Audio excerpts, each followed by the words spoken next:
একটা ডিফারেন্ট টাইপের পাস্তা রান্না করা শেখাই। ডিফারেন্ট স্বাদ, ডিফারেন্ট ফ্লেভার।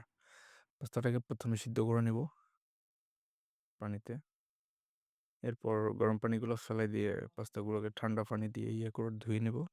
নেওয়ার পর মুরগির মাংস নিছি আমি এখানে এবং পেঁয়াজ কুচি।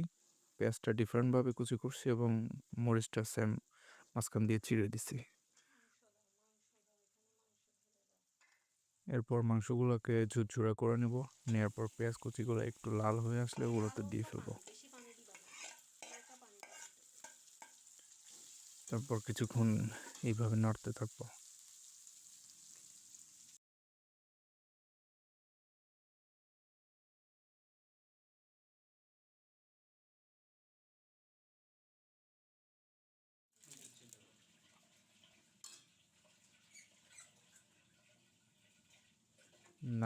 নাড়ার সময় আপনারা ম্যাজিক মশলা বা স্বাদ মশলা বা নুডলসের মশলা এই টাইপের কিছু দিতে পারেন। এখানে তেল কম হওয়ার কারণে আমি আরও একবার তেল দিয়ে নিছি একটু।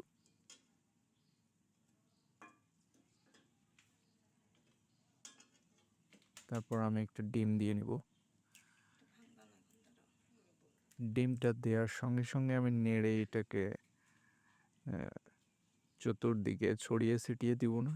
এটা একটু করে শক্ত হয়ে আসার পর আমি চতুর্দিকে এটাকে নেড়ে দিব, যেন সবগুলোর সঙ্গে খুব সুন্দরভাবে এটা মিক্সার হয়ে যায়।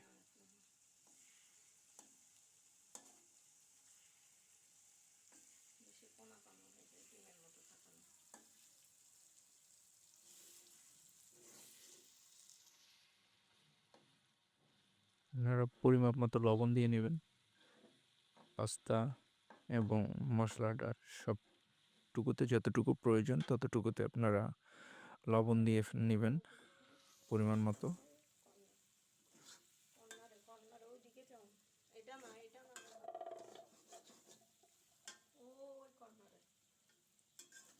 মশলাটাকে নাড়তে থাকবো।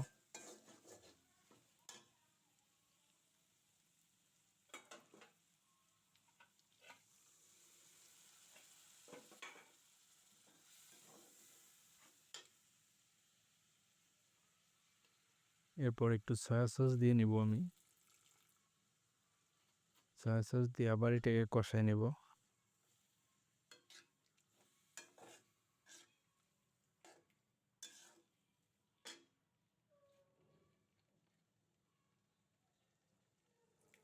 আপনারা সয়া সস পরিমাপ মতো দিয়ে ফেলবেন। যদি কম মনে হয় এরপর আরও একটু দিয়ে ফেলবেন।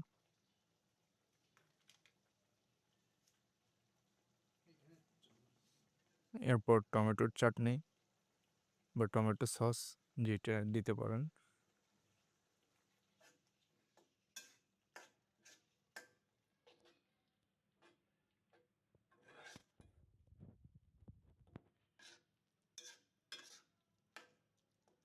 এরপর মাংস এবং মশলাটা পুরো একটা ঘন হয়ে আসার পর আমি এটাতে পাস্তা যেগুলো ঠান্ডা পানিতে ধুয়ে রাখছি সিদ্ধ করার পর সেগুলো আমি এইখানে অ্যাড করে দিব।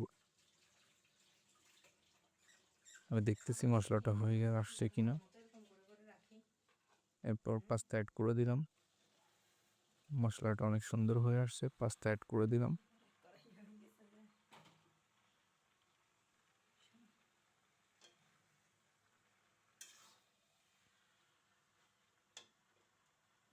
এবং পাস্তার সঙ্গে মশলাটাকে অনেক সুন্দর করে নেড়ে মিক্সার করে নেব। আপনারা যখন মশলাটার সঙ্গে পাস্তাটাকে অ্যাড করবেন তখন চুলার আঁচটাকে মিডিয়াম রাখবেন। দেখতেই পাচ্ছেন অনেক সুন্দর পাস্তা রান্না হয়ে যাচ্ছে।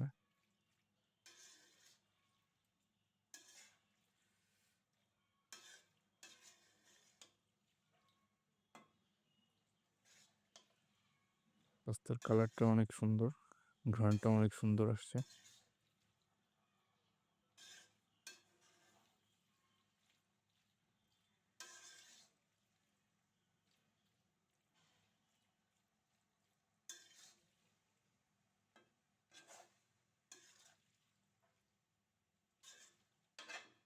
আপনারা আলতো আছে এটাকে নাড়তে থাকবেন এবং মশলা এবং পাস্তাটাকে অনেক সুন্দরভাবে মিক্সড করে নেবেন। নেয়ার পর একটু চুলার আঁচটাকে বাড়ায় দিতে পারেন। তারপর আবার এইভাবে নেড়ে তারপর একসময় বুঝবেন যে অনেক সুন্দর এটা হয়ে চলে আসছে। আমি এদিকে একটু ঝাল কম হয়ে গেছে, এইজন্য আর একটু আমার শুকনো মরিচ গুঁড়া একটু দিয়ে দিলাম। আমি শুকনো মরিচ ভেজে অনেক সুন্দর করে গুঁড়া করে রাখি, এগুলো একটু করে দিয়ে দিলাম। কারণ পাস্তা একটু ঝাল খেতে ইচ্ছা করে, আর এটা ঝাল ঝাল টাইপেরই পাস্তা। ট্রাই করে দেখতে পারো, অনেক সুন্দর লাগবে। এরপর আমি দেখতেছি যে এটা হয়ে আসছে মোটামুটি। এখন ফ্লেভারটা যা আসছে, খেতে ইচ্ছা করতেছে প্রচুর। হ্যাঁ, এটা একদম মাখা হয়ে আসছে। আমি সার্ভ করছি, অনেক সুন্দর। এটাকে যা লাগতেছে পুরা জিহ্বায় পানি চলে আসতেছে। ধন্যবাদ।